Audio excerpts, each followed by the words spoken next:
There is a pervasive sentiment that new bikes are not as good as old bikes. It's not universal, but it is strong. You'll find it in the comments of tons of videos across YouTube, and when I burnt the clutch out on my 300-mile-old Transalp, the new bike haters came out of the woodwork like Michael Bublé at Christmas. But plenty more of you pointed out that it was me being a terrible rider, Honda building a terrible bike, the brake-in oil, or just bad luck. So let's figure out the who, what, when, why, and how I cooked my clutch like an Englishman cooks chicken on a barbecue. Clutches do fail. There are many reasons a clutch can fail, but typically it's not something you associate with a new bike. Normally we see clutches fail with dozens of hours on them in extreme riding conditions with high levels of abuse. Bikes that are stuck in deep mud or deep sand with a slipping clutch under high engine loads. Now, my clutch failed while riding this rocky lane in North Wales. And if you want the full story of that, the previous video has it. I finished up at ABR Festival where there was not a new clutch to be found anywhere. So sadly, we are having a little bit of trouble getting hold of an actual clutch. And so hacking the problem was the only real solution to get riding again. Because of the clutch design, the only options were to rough the fiber plates up with some sandpaper or to bend a steel, and I went with the latter, and it worked well enough to get the Transalp moving.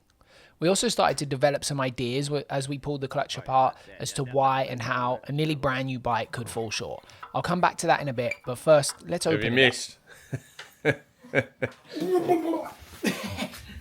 No, I didn't miss. My stand is too big and it didn't clear the fairing. The first problem with this clutch that you're going to encounter, and in Adam's video he was like, oh, you know, the problem is modern clutches. My bike's got 100,000 kilometers on it on the stock clutch, and I can believe that, because if you don't abuse clutches, they do last a long time unless there's kind of some mechanical deficiency. But the clutch design's been around a long time.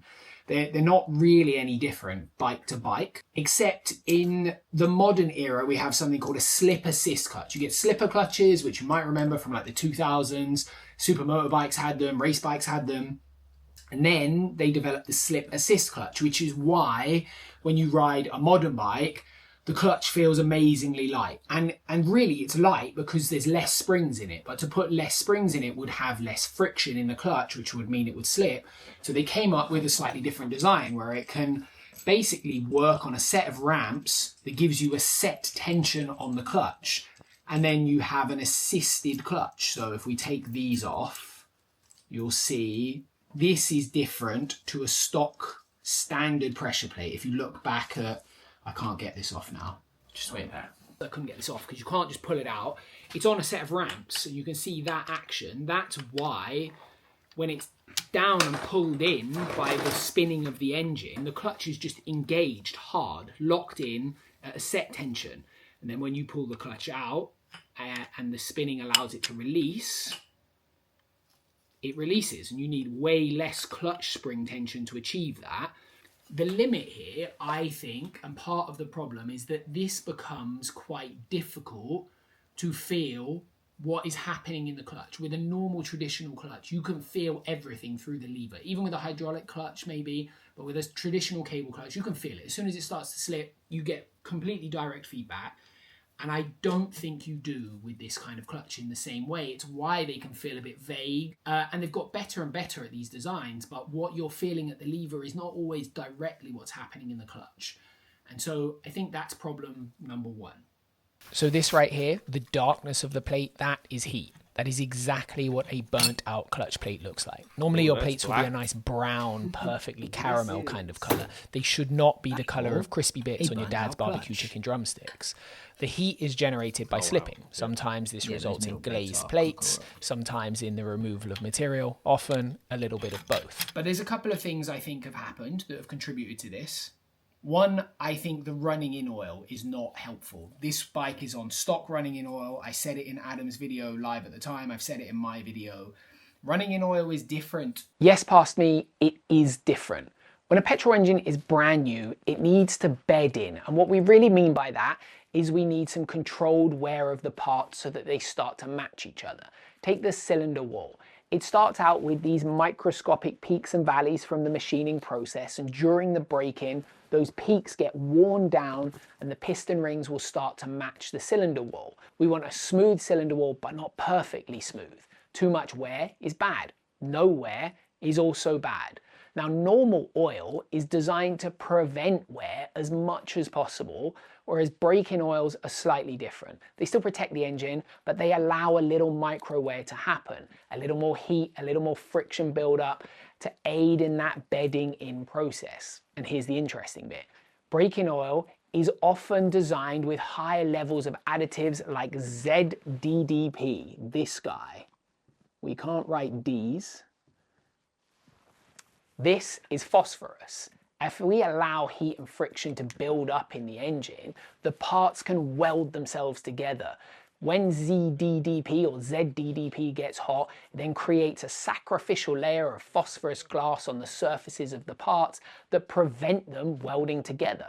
It's a bit like seasoning a cast iron pan. Heat activates it. Now, a slipping clutch also generates a lot of heat.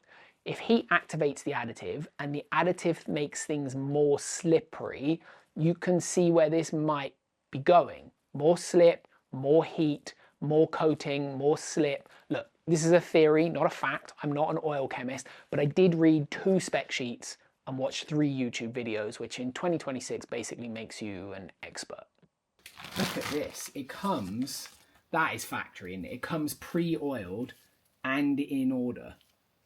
Have you ever seen that before? No, that is good. I like that. That is trick as.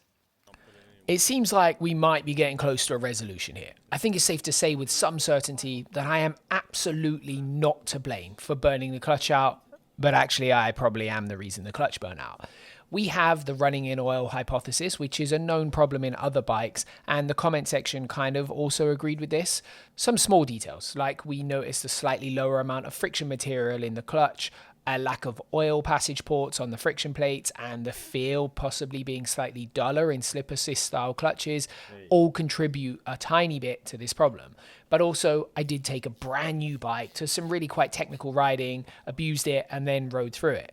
I was slow to catch the problem when it did go tight at the cable through inexperience. Now, they say an expert is just someone who's seen all the possible outcomes, and so maybe one day I will have seen them all. I have since ridden this bike quite a bit. It did a video shoot with Llel on the same trails in North Wales, and it's been absolutely fine. And it got me thinking. I'd abused the Transalp before. I rode the Outback Motortech one for a week like it was a bike that was wrapped in steel bars and couldn't be broken, and I'd been given a license to try and break it. Single track, sand pits, power slides, logs and wheelies, and if that wasn't enough, Killian Mirabet rode it the week after me. That's literally how this project started in the first place. So no, I don't think new bikes are terrible, and like all mechanical things, if you ask the wrong questions, they won't always have the answers that you're looking for.